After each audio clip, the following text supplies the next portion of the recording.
చంపదగిన ఎట్టి శత్రువు తన చేత చిక్కెనేని కీడు చేయరాదు.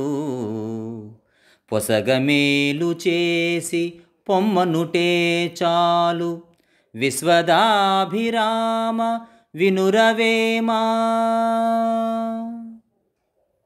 భావం: ఓ వేమ, చంపదగిన శత్రువు చేతికి చిక్కినా వాడికి కీడు చేయరాదు.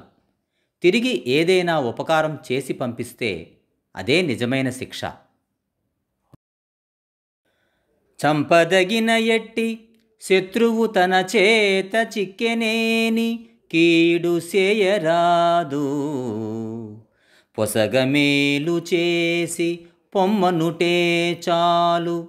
విశ్వదాభిరామ వినురవేమా. భావం: ఓ వేమ, చంపదగిన శత్రువు చేతికి చిక్కినా వాడికి కీడు చేయరాదు. తిరిగి ఏదైనా ఉపకారం చేసి పంపిస్తే అదే నిజమైన శిక్ష.